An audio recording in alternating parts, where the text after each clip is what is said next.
Good morning class, how are you? I hope you are well with your family members. आप सब लोग अच्छे होंगे, सकुशल होंगे। आज हम लोग पी ब्लॉक से एक नए टॉपिक को डिस्कस करेंगे, इनर्ट गैसेस, जिन्हें अक्री गैस भी कहते हैं। हालांकि ये बात और है कि वर्तमान समय में इनके लिए और भी नामों का प्रयोग किया जाता है और एकदम से इनको अक्री गैस कहना उतना सही नहीं है, लेकिन फिर भी हमने लिखा हुआ है इन्हें इनर्ट गैसेस क्यों कहते हैं, इसका भी जवाब देंगे और भी इनके बारे में और भी कई सारी चीजें आज इस वीडियो के माध्यम से हम लोग विचार करेंगे। तो बेटे, हम लोगों ने सबने 11th स्टैंडर्ड में पीरियोडिक टेबल को देखा होगा।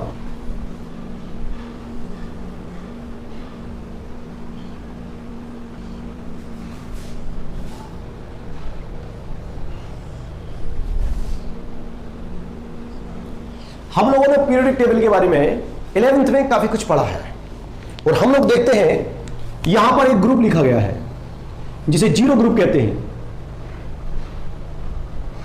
या इसी को ग्रुप 18 कहते हैं, 18 वर्ग, ठीक है। और यहां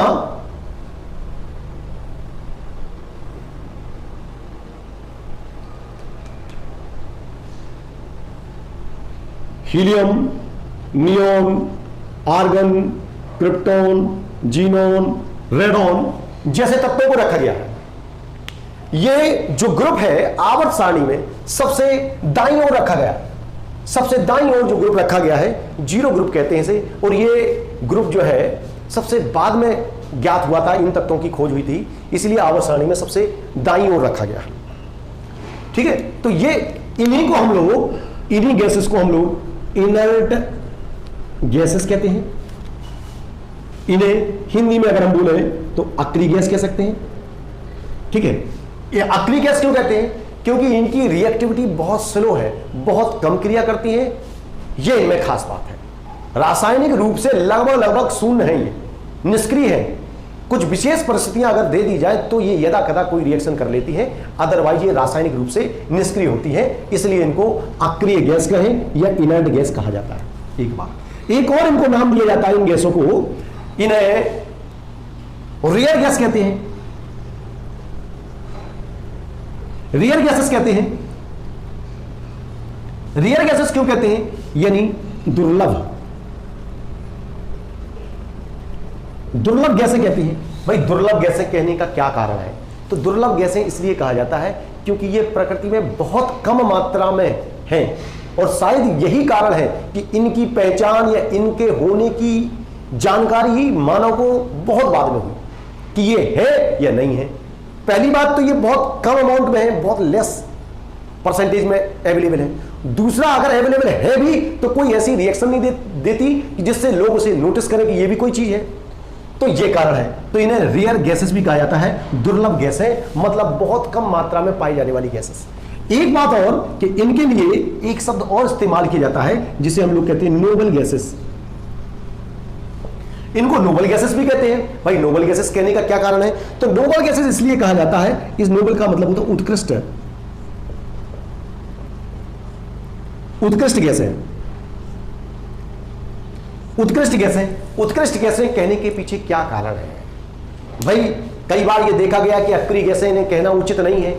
क्यों उचित नहीं है? क्योंकि ये गैसें कुछ विशेष परिस्थितियों में क्रिया कर लेती हैं, इसलिए इनके लिए जो शब्द हम लोग इस्तेमाल कर रहे हैं ना, इनर्ट गैसेस, अक्री गैस, इनको नहीं कहना चाहिए। लेकिन कई बार हम लोग इस्तेमाल कर लेते हैं तो इनको अक्री गैस नहीं कहना चाहिए। इसकी तुलना में इनके लिए जो शब्द बना है ना, उत्कृष्ट गैस, कहना ज्यादा सही है, क्योंकि इनका विन्यास सर्वाधिक स्थायी होता है।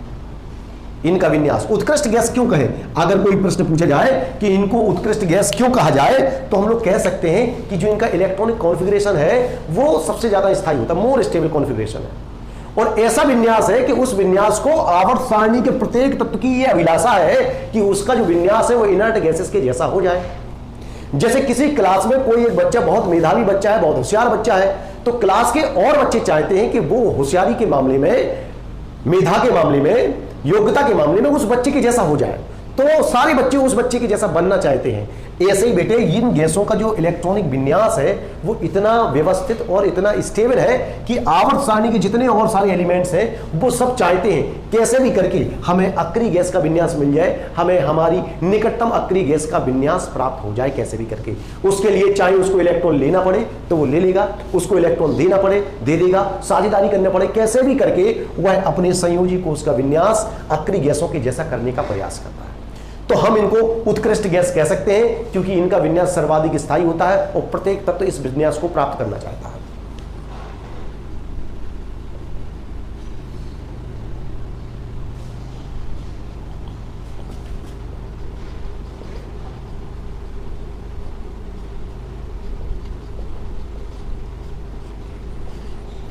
क्योंकि इनका इलेक्ट्रॉनिक विन्यास सर्वाधिक स्थायी होता है इसलिए इनको उत्कृष्ट गैस कहना उचित है। हम जानते हैं कि इन अक्रिय गैसों को ये नाम क्यों दिए गए हैं। चलिए देखते हैं, इसको मिटा देते हैं। चलिए आइए अब देखते हैं कि अक्रिय गैसों का जो नाम है वो नाम किस वजह से पड़ा।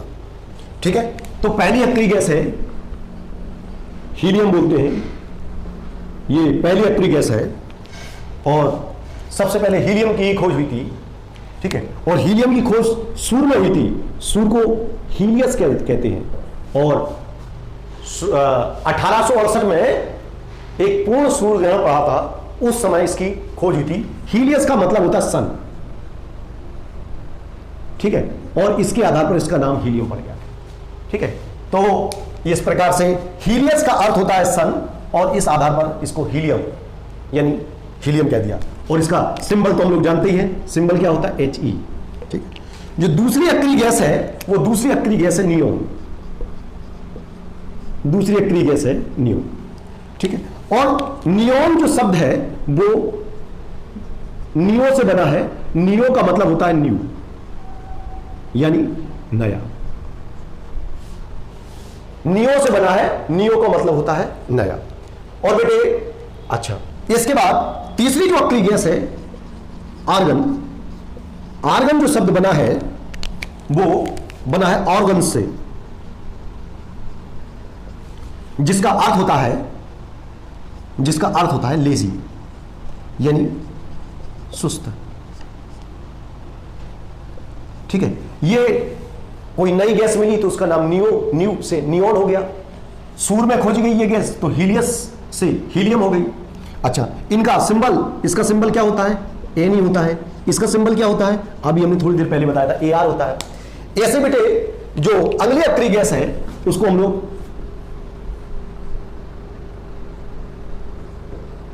क्रिप्टॉन कहते हैं, क्रिप्टॉन। और ये क्रिप्टॉन जो है जिसका अर्थ होता है, इस क्रिप्टॉन का अर्थ होता है हिडन।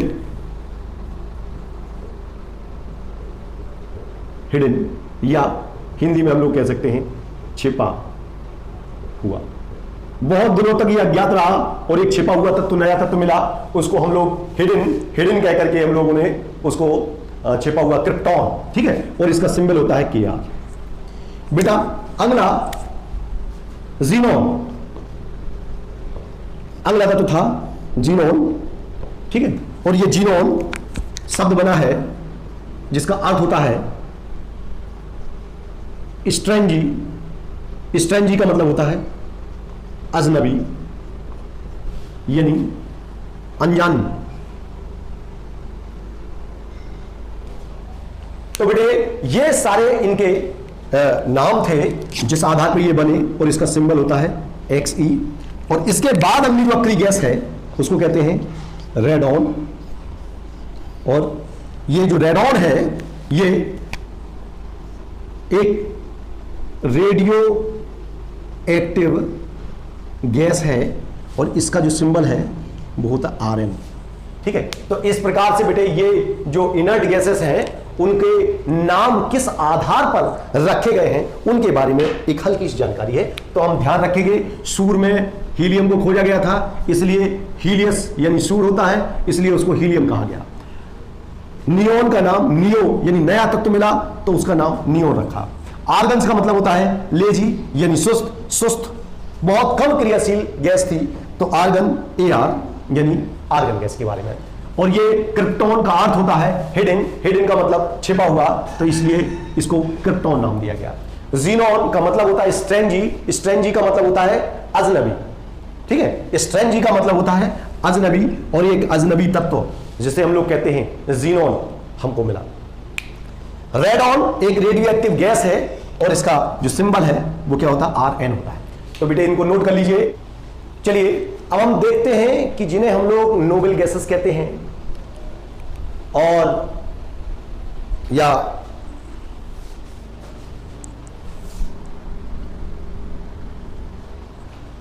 जिन्हें हम लोग नोबेल गैसेस कहते हैं उनकी खोज किसके द्वारा हुई और वो कहां प्राप्त की गई। तो सबसे पहले हम लोग कुछ बातें जान लें कि सबसे पहले किस अक्रिय गैस की खोज हुई। तो ये बात आप लोग ध्यान रखेंगे कि सबसे पहले जिस अक्रिय गैस की खोज हुई थी वो थी हीलियम। सबसे पहले किसी अक्रिय गैस की खोज हुई थी, उस गैस का नाम है हीलियम। और हीलियम की खोज ये सूर्य में हुई थी। किसमें? सूर्य में हुई थी। सूर्य ग्रहण के समय जब सूर्य ग्रहण पड़ा था 1868 में, 18 अगस्त 1868 में, तो उस समय जब पूर्ण सूर्य ग्रहण था उस समय वैज्ञानिकों ने एक विशेष प्रकार का स्पेक्ट्रम देखा और उसमें पाया कि एक विशेष प्रकार के तत्व का स्पेक्ट्रम है, ये तत्व पृथ्वी पर पाया नहीं जाता। तो पता चला कहां, बोले सूर्य में वो तत्व है और उस तत्व का नाम हीलियस सूर्य को कहते हैं, उसके आधार पर इसका नाम हीलियम पड़ गया। तो पहली जो अक्रिय गैस है उसकी खोज कौन सी है? पहली अक्रिय गैस, जो पहली अक्रिय गैस है वो हीलियम है। अब जो दूसरी अक्रिय गैस है वो आर्गन है, जिसको खोजा गया था। ठीक है, आर्गन तो जानते हैं शुष्क ऑर्गन से बना है, लेजी। और इसको कहां खोजा गया था? जैसे इसको हीलियम को सूर्य में खोजा गया था, इसको एटमॉस्फेयर में, वायु में, एयर में, एयर यानी एटमॉस्फेयर में पाया गया था आर्गन को।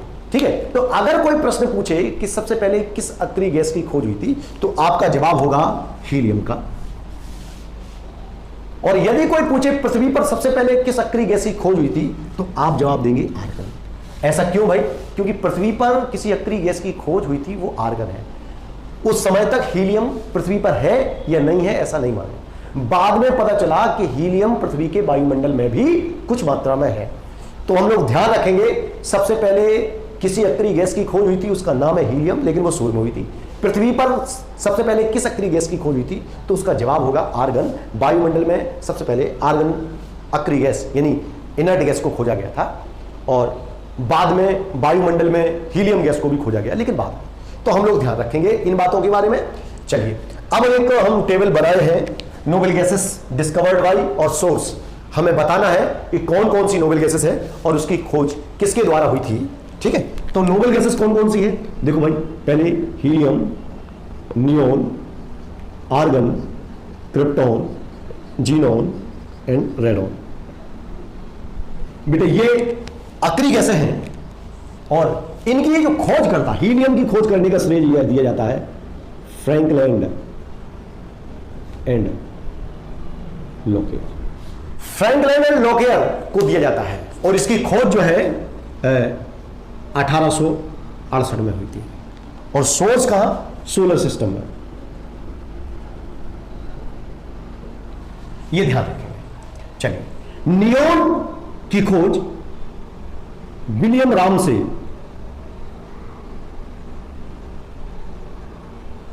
एटमॉस्फेयर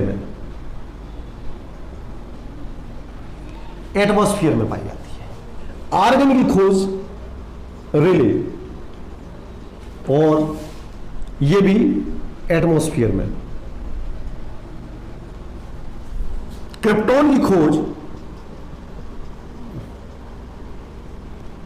विलियम रामसे, जीनोन की खोज भी विलियम रामसे, और रेडॉन की खोज डॉर्न ने की थी। ठीक है, अब इनके संबंधित सन भी लिख सकते हैं हम लोग। ये 1894 में और ये 1898 में। ठीक है, तो पहली जो अक्रिय गैस है वो हीलियम है, जिसको खोजा गया था। इसके बाद दूसरी अक्रिय गैस है 1894 आर्गन की खोज हुई थी, और इसके बाद विलियम रामसे ने रिसर्च करके नियोन, क्रिप्टॉन और जीनोन की भी खोज की। ठीक है, इसकी खोज 1901 में हुई थी डॉर्न के द्वारा। ये एक रेडियो एक्टिव गैस है इसकी। अच्छा चलिए, अब हम ये भी बता दें कि ये भी जो है एटमॉस्फेयर में पाई जाती हैं, लेकिन जो आरएन है यानी रेडॉन है, ये रेडियो एक्टिव डिके में पाई जाती है।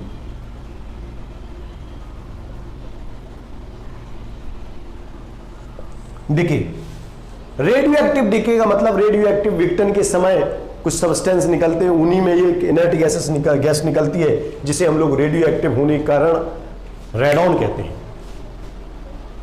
ठीक है, तो बेटे ये खोज के बारे में हम लोग ध्यान रखेंगे। हीलियम की खोज फ्रैंकलिन और लॉकरेट ने की थी, वो भी सोलर सिस्टम में।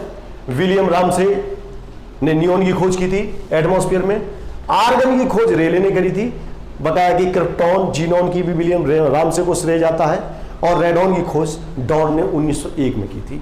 तो बेटे ये खोज के बारे में हो गया। चलिए अब इनके बाद इसको नोट कर ले, इसके बाद हम इनर्ट गैसेस की और सारी चीजें प्रस्तुत करते हैं। चलिए आइए अब देखते हैं कि इनर्ट गैसेस, जिसे हम लोग नोबल गैसेस भी कहते हैं, उत्कृष्ट गैसें कहते हैं, का इलेक्ट्रॉनिक कॉन्फ़िगरेशन कैसे बनता है और ये कैसे ज्यादा स्टेबल होता है। चलिए तो बेटे सबसे पहले helium, neon, argon, krypton, xenon and radon. आप सभी का एटॉमिक नंबर देख लीजिए, 2, 8 जोड़ देंगे 10, 8 जोड़ देंगे 18, फिर इसमें 18 जोड़ देंगे 36, इसके बाद 54, इसके बाद 86। ठीक है, आप हीलियम का इलेक्ट्रॉनिक कॉन्फ़िगरेशन बनाएंगे। अगर हम इसको कक्षाओं के हिसाब से बनाना है, electronic configuration according to shell, distribution of electron according to shell, shell के अकॉर्डिंगली अगर इसका डिस्ट्रीब्यूशन करें इलेक्ट्रॉन का, तो पहली कक्षा में 2 इलेक्ट्रॉन, यहां 10 इलेक्ट्रॉन है, 2,8, पहली कक्षा में 2 इलेक्ट्रॉन और दूसरे सेल में 8 इलेक्ट्रॉन, 18 इलेक्ट्रॉन है, 2, 8, 8, 36 इलेक्ट्रॉन है, 2, 8, 18, 8। डिफरेंस 2 और 8 का बढ़ाते चले जाएंगे, जो इनका डिफरेंस है वो बीच में डालते चले जाएंगे। डिस्टेंस इधर बढ़ाएंगे और डिफरेंस को बीच में डाल देंगे, डिस्टेंस बढ़ाएंगे, डिफरेंस को बीच में डाल देंगे। यहां कितने का डिफरेंस है? 18 + 18। ठीक है, तो इनके बीच में डिफरेंस डाल दिया। कितने का डिफरेंस है? 18 डाल दिया बीच में। यहां एटॉमिक नंबर में कितने का डिफरेंस है? 18 का, उसको फिर मिडिल में। ठीक है, यहां 86 एटॉमिक नंबर है, 2, 8, 18, 32, 18, 8। आप देखेंगे 86, 2, 8, 10, 18, 28, 32, 60, 70, 78, 78 और 8, 86। इधर देखिए 2, 8, 10, 18, 28, 28 और 10, 38 और 8, 38, 8, 46 और 46 और 8, 54। ठीक है, तो बेटे ये इनके एटॉमिक नंबर हो गए। और एटॉमिक नंबर के सापेक्ष बाहरी कोष में, जिसे हम लोग वैलेंसी सेल कहते हैं, उसमें इलेक्ट्रॉनों की संख्या। बेटे हीलियम अपवाद है, लास्ट इलेक्ट्रॉन एस में ही प्रवेश करता है, तो इसलिए हीलियम को हम लोग पी ब्लॉक में नहीं मानते हैं। ये सब के सब ये पी ब्लॉक है। जो लास्ट इलेक्ट्रॉन है, जो इनका जो विन्यास है, वो पी में प्रवेश करता है और Np6 की कंडीशन होती है। यहां क्या होगा? देखो, अगर हम SPDF में अगर एक कॉन्फ़िगरेशन बनाएं तो 1s2, 2s2, 2p6, 6, 2, 8, 2, 10। ठीक है, यहां कॉन्फ़िगरेशन बनाएंगे 1s2, 2s2, 2p6, 3s2, 3p6। तो सीधी बात है, यहां आप देखेंगे, यहां अगर कॉन्फ़िगरेशन बनाएंगे तो हम क्या बनाएंगे भाई? 1s2 बस। ठीक है, और यहां p6 हो रहा है, 2p6 हो रहा है, यहां 3p6 हो रहा है, यहां 4p6 होगा, यहां 5p6 होगा, यहां 6p6 होगा। तो इस प्रकार से कॉन्फ़िगरेशन बनाएंगे तो पाएंगे कि सभी में p6 की कंडीशन है। और जो कंडीशन और हुंड के नियम में हम लोगों ने पढ़ा होगा 11th स्टैंडर्ड में, कि अगर ऑर्बिटल्स 100% फिल्ड है या 50% फिल्ड है, वो मोर स्टेबल होते हैं। और आप यहां देखेंगे सब में p कंप्लीटली फिल्ड है, मतलब जो कॉन्फ़िगरेशन है वो सर्वाधिक स्टेबल है, बहुत ज्यादा स्टेबल है। इस स्टेबल कॉन्फ़िगरेशन को प्रत्येक तत्व प्राप्त करना चाहता है, शायद इसी कारण से इनको उत्कृष्ट गैस कहते हैं, नोबल गैस कहते हैं, उत्तम गैस कहते हैं। ठीक है, तो ये रासायनिक रूप से निष्क्रिय होती है इसलिए इनर्ट गैसेस कहते हैं, लेकिन इनको उत्कृष्ट गैस कहना ज्यादा बेहतर है। हम लोग ये पहले भी पढ़ चुके हैं और हम देखेंगे सभी के बाहरी कोश में हीलियम को छोड़ करके आप देखेंगे सभी के आउटर मोस्ट सेल में 8-8 इलेक्ट्रॉन हैं। ठीक है, और जिन तत्वों के बाहरी कोश में 8 इलेक्ट्रॉन होते हैं उनको पीरियोडिक टेबल में शून्य ग्रुप में रखा जाता है। और शून्य ग्रुप इसलिए कहते हैं, प्रश्न ये उठ सकता है, पूछा जा सकता है आपसे कि अक्रिय गैसों को शून्य वर्ग में रखा गया है, इस वर्ग को शून्य क्यों कहते हैं? शून्य वर्ग क्यों कहते हैं? और शून्य वर्ग में ही इन गैसों को क्यों रखा गया? क्योंकि इनकी वैलेंसी शून्य होती है।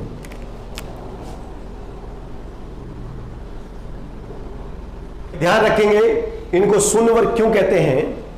शून्य वर्ग के क्यों कहा जाता है? क्योंकि जिन तत्वों को रखा गया है उनकी वैलेंसी शून्य होती है, इसलिए इसको शून्य वर्ग कहते हैं। चलिए